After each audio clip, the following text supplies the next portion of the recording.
Fala galera, agora vamos estudar o comportamento verbal, controle de estímulos e comportamento operante, Maria Malha e outros, ok? O capítulo 1, que é justamente o comportamento verbal. Vem comigo. Antes de iniciarmos, um pequeno índice para que possamos aí arquitetar nossas ideias e como vamos começar isso aí. Primeiramente, por que comportamento verbal? Por que Skinner deu este nome, comportamento verbal? O que é o comportamento verbal e, após isso aí, os operantes verbais. Então, por que comportamento verbal? Muito se sabe que estudamos os vínculos, as linguagens, como nos comunicamos com os outros, análise sintática aí dentro das letras, né? O vernáculo. Então nós temos várias formas de estudar uma mesma característica humana, a linguagem, a comunicação, como eu interajo com o outro, e isso vai dar para cada ciência, para cada área do saber, suas características. Então Skinner, para evitar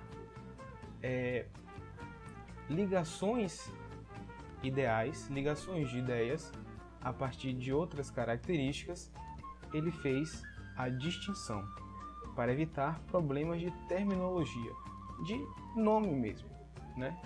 De questões ligadas a características do que estudamos. Então, o comportamento verbal ele vai trazer uma diferenciação muito característica, que é a influência principal da participação do outro. Skinner vai ser muito veemente em basicamente todos os textos dele, mostrando que a participação do outro é uma das características mais importantes do comportamento verbal. Isso vamos ver em relação também às culturas, né? A cultura, pensemos cultura como a junção de valores, a ética, a moral, tudo isso que é passado de geração a geração. E ele vai mostrar que o comportamento verbal é muito importante para isso. Importante também, Skinner, ao explicar o comportamento verbal, vai retirar do sujeito aquele entezinho maldito, a mentezinha, a forma de coisificar o nosso comportamento. Ele vai explicar o que de fato ocorre, como que conseguimos reagir de tal maneira, porque sabemos, por exemplo, o que é dor, o que é sede. Então ele vai explicar isso aí e afasta as explicações mentalistas, ok? Então, por que o comportamento verbal? Para que não façamos junções ligadas a outra área do saber. O comportamento verbal vai ser da psicologia, ok? Beleza? Vamos aqui agora para o que é um comportamento verbal. Antes de mais nada, o comportamento verbal ele é operante. O que é operante é aquilo que é regido pelas suas consequências. Comportamento verbal é comportamento operante e comportamento operante é regido pelas suas consequências.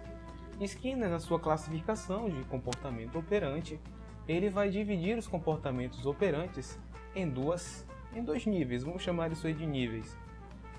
O primário, que nós temos ações diretas sobre o meio, como por exemplo o caminhar, o jogar bola, nós agimos ali diretamente sobre o meio. Porém, ele vai dizer que nós, em boa parte do tempo, agimos indiretamente sobre o meio, que é nossa relação aí secundária. Olha só, essa relação aqui, secundária, é com que nós mais nos relacionamos aí com um tratado do universo, né? Com os outros, com o mundo em si. Então nós temos uma relação mais indireta sobre o meio. Então o comportamento verbal ele é operante, é um operante na linha secundária, porque ele tem ação indireta sobre o meio, e é caracterizado pela ação primeira sobre o outro, tendo ou não consequência para o falante. Mas, para entendermos um comportamento verbal, é importantíssimo, como qualquer outro comportamento operante, que façamos uma análise da tríplice contingência. Uma análise da tríplice contingência. Ora, o que é analisar da forma da tríplice contingência? Muito simples. O que vamos fazer aqui nada mais é do que pensar em camadas. Vamos ter aqui a primeira camada. Olha aqui, primeiro bonitão, olha lá. A segunda camada, onde temos a resposta.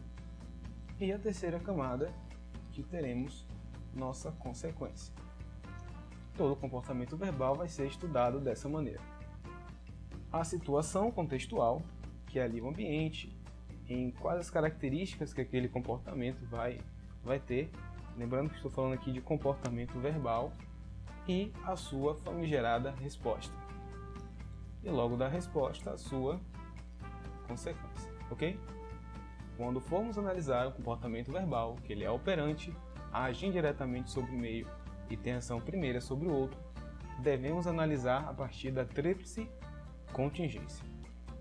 Bem compreendido isso, vamos passar aqui aos operantes verbais. Quando nós analisamos nessa tríplice contingência, Skinner vai dividir os operantes verbais. Quando analisamos a tríplice contingência, ele vai dividir em operantes verbais. São 6 os operantes verbais primários. Vamos dar uma olhada aí quais são eles e quais as características dele. Opa, passei o errado. Pronto. Nós temos aí primeiro o mando. O mando é a resposta verbal ligada à privação ou estímulos aversivos. Onde é que vai estar essa privação ou estímulos aversivos? Aqui, ó, na situação contextual. Deixa eu pegar aqui outra ferramenta. Então, essa resposta verbal ligada à privação ou estímulos aversivos vai estar aqui na situação contextual. E vai ter a sua resposta. Vamos ao exemplo? Vamos lá. Vamos imaginar um sujeito que andou de um lado a outro do deserto do Saara, sem camelo, nu, e ele provavelmente sentirá muita sede. Então a sede vai ser a situação contextual, situação do contexto. Então nós temos o quê? Uma privação na situação contextual, seria no caso aí de água, né? Ausência de líquidos, na verdade. E aí ele vai ter sede. Essa sede vai ter uma resposta verbal que vai ser pedir água. Ora, a quem ele vai pedir água? Ao outro. Então nós vimos aí a característica, ó, ele vai agir primeiro sobre o outro.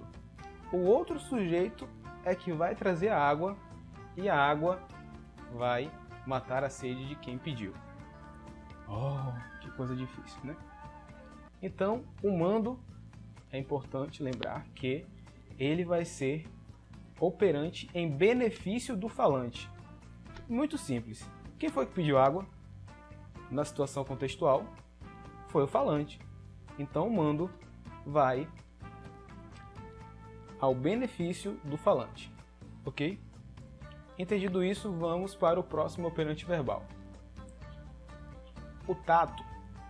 O tato é importantíssimo, inclusive vai ter um texto falando somente sobre ele, em suas características de constituições de eventos sobre a pele, que Skinner chamou, podemos aí também entender como eventos privados. O tato, ele vai ter uma ligação, isso é muito simples de entender, uma ligação direta sobre estímulos antecedentes. Estímulos antecedentes estão aqui nessa situação contextual. Vamos ao exemplo. Vamos imaginar que estamos numa casa de campo, muito bonita, casa de campo, a relva, os animais lá, as vaquinhas, porquinhos, felizes, e de repente chove. Chove muito. Essa resposta verbal emitida, ela é sobre eventos antecedentes e não é verbal. Essa cláusula de não ser verbal está ligada diretamente à questão física, ambiental, eventos. Não verbal é aquilo que não manifesta linguagens do sujeito. Ou seja, o sujeito não verbalizou. Ele não falou chuva e choveu. é um evento atemporal ali, não tem ligação de estímulo de tempo, nada disso. É uma ligação realmente de ambiente, física. E aí nós temos uma relação antecedente de chuva, e aí ele emite uma resposta: está chovendo. E a consequência disso vai ser a ação sobre o ouvinte. Isso é bem legal perceber porque ele é contrário do mando. O do mando, aqui em cima, nós temos o benefício do falante, e no tato nós temos o benefício do ouvinte. Ora, ele fala: está chovendo. Sobre uma situação contextual de chuva, ele dá uma resposta: está chovendo. E a consequência vai ser o outro que ouviu está chovendo tirar a roupa do varal, acomodar as vacas, fazer alguma coisa. Então isso é bem legal. Esses dois operantes verbais são os mais, nem complicados, mas os mais sensíveis para entender, ok? Então o mando, aqui em cima, que é o primeiro, ele opera em benefício do falante. E o tato, ele opera em benefício do ouvinte. Está chovendo. A chuva, está chovendo, o outro que vai tomar alguma ação, fechar a janela, fazer alguma coisa. Tá? Esses dois aí, os outros são super simples. Vocês vão ver que são bem intuitivos. Olha só. O ecoico é o estímulo antecedente vocal e resposta verbal, também vocal. O ecoico nada mais é do que você dentro de uma caverna e falar: voa, voa, e voltar de lá, voa, voa. Se você perguntar numa caverna olá e voltar tudo bem, porque realmente alguma coisa estranha está acontecendo. O ecoico é do ecoar mesmo, do reverberar. Tá? Então, antecedente, nós reverberamos au e do outro lado volta au também. Passado isso, nós temos o textual,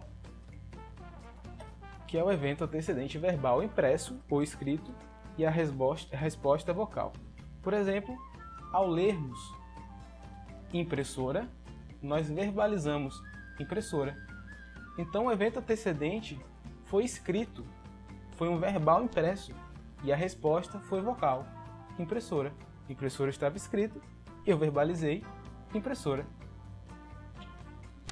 Transcrição é outro operante verbal, só que ele está ligado ao estímulo antecedente vocal e a resposta sempre escrita.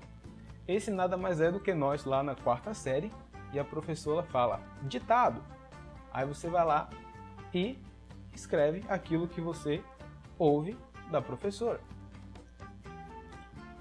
E o intraverbal, ele é uma espécie de misto, onde o estímulo antecedente é vocal ou escrito, e a resposta pode ser vocal ou escrita. Então é isso. Espero que vocês tenham entendido o porquê da escolha de comportamento verbal de Skinner, para que não haja uma mistura aí, né, nos termos, para não contaminar com terminologias novas. O que é o comportamento verbal? Que ele nada mais é do que um comportamento operante de segundo nível, né, que age indiretamente sobre o meio, agindo primeiro sobre o outro, e ele é mediado pelas consequências do outro. É mediado pelas suas consequências. Então, ele é um comportamento reforçado por meio da mediação de outras pessoas, podemos entender também como grupos, sendo essas últimas preparadas para tal, agindo assim indiretamente sobre o meio.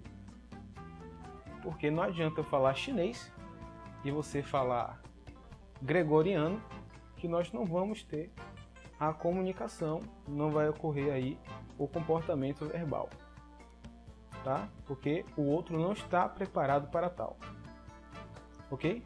Então, obrigado pela atenção de todos, beijos e até a próxima.